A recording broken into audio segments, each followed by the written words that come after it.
जी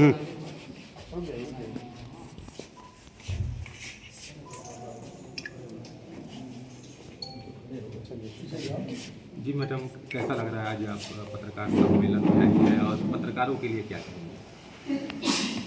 आज क्षेत्रीय पत्रकारिता एसोसिएशन का द्वितीय वर्षगांठ है जो आज यहाँ मनाया जा रहा है। इसमें पत्रकार सभी हमारे भाई जो हमें इसमें मुख्य अतिथि बनाए हैं, इसके लिए मैं उनका बहुत आभार प्रकट करती हूँ, क्योंकि वो चौथा स्तंभ हमारे मीडिया के इस देश की जो समाज से छूटे हुए लोग उनके भी खबरों को सामने लाना और ला करके सरकार के साथ उसको जोड़ करके और उनको प्रोत्साहित करना, उनके समस्याओं का हल का निवारण करना, ये एक पत्रकार ही कर सकता। सच्ची पत्रकारिता वही है जो झूठी अफवाहों और खबरों के बीच भी सच्चाई से, ईमानदारी से आप अपने कलम का और कैमरे का इस्तेमाल करके देश को सशक्त और मजबूत करने के लिए, सरकार के साथ जुड़ करके काम करने के लिए आप सभी को बहुत बहुत बधाई देती हूँ।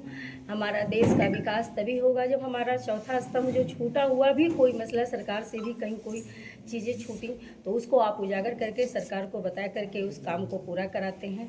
आप सभी को बहुत बहुत बधाई। अपने इस जिम्मेदारी करें और मैं यही कहना चाहूँगी कि हमारे पत्रकार अपने इस जिम्मेदारी का निर्वहन बहुत सच्चाई, ईमानदारी से कर रहे हैं और आगे इसी तरह करते रहें। किसी भी तरह की झूठी अफवाहें या झूठी खबरें हमारे मीडिया की तरफ से जो एक बार बार सामने आता है कि लोग फैला देते हैं, लेकिन ऐसा नहीं है। कहीं कोई ऐसा करता है तो आप सभी भी मिलकर और उस सच्चाई को सामने ला करके उसको उजागर करके और अपने सच्ची पत्रकारिता के दम पर अपने देश को विकसित भारत बनाने का जो सपना रखा है इस देश के प्रधानमंत्री आदरणीय नरेंद्र भाई मोदी जी ने, उत्तर प्रदेश को विकास के गति पर जिस प्रकार ले जा रहे हैं, उत्तर प्रदेश के मुख्यमंत्री परम पूज्य योगी आदित्यनाथ महाराज जी निश्चित रूप से आप जो चौथा स्तंभ हैं और इसमें बहुत ही आप कर रहे हैं। हर जगह आप अपनी जिम्मेदारी पूर्वक काम कर रहे हैं। मैं आप सभी को पुनः इस क्षेत्रीय पत्रकारिता एसोसिएशन के द्वितीय समारोह में आप सभी को बहुत बधाई दूंगी और मैं चाहूँगी, क्योंकि हम देवरिया जनपद से आते हैं,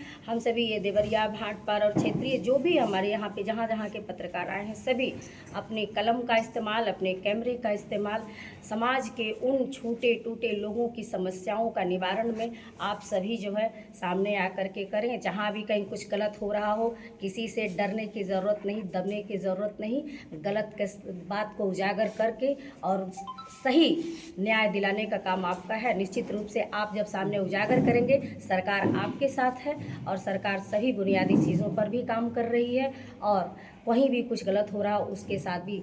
अब वो सरकार नहीं जो एक व्यक्ति के कहने पर चलती है। हमारी सारी तंत्र, हमारी सारी व्यवस्थाएं हमारे मुख्यमंत्री जी के नेतृत्व में, हमारे प्रधानमंत्री जी के नेतृत्व में विकसित भारत बनाने के लिए जो 2047 का लक्ष्य रखा गया है उसमें हमारा सभी सरकारी तंत्र काम कर रहा है। हमारा चौथा स्तंभ भी बहुत बेहतर काम कर रहा है। इसके लिए हम आप सभी को पुनः बहुत बहुत बहुत बधाई देंगे और देवरिया जनपद पत्रकारिता में तमाम आगे कार्य करें और उसको मैं बहुत बधाई दूंगी, शुभकामना दूंगी और नंबर 1 आए और बहुत सारे मेडल भी लाए। इसके लिए भी मैं आप सभी को बहुत एक सवाल होगा, पत्रकारिता आज के समय एक बहुत बड़ी चुनौतियां बन गई हैं, इस विषय में क्या कहना चाहेंगे? मुझे लग रहा है कि चुनौतियां बन गई है तो पत्रकारिता बहुत अच्छी और तेज़ी गति से हो भी रही है। पहले जिस प्रकार से था कि सिर्फ प्रिंट मीडिया ही इसको ले आती थी, आज इलेक्ट्रॉनिक मीडिया और यूट्यूबर जो भी हैं, आज गांव-गांव में सबके हाथ में मोबाइल है। हर तरह से लोग अब किसी भी गलत काम को करने से डर रहे हैं।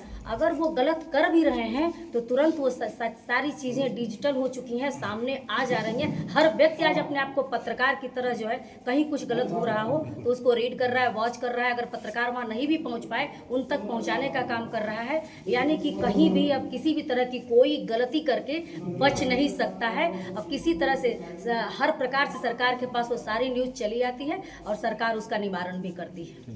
Thank you.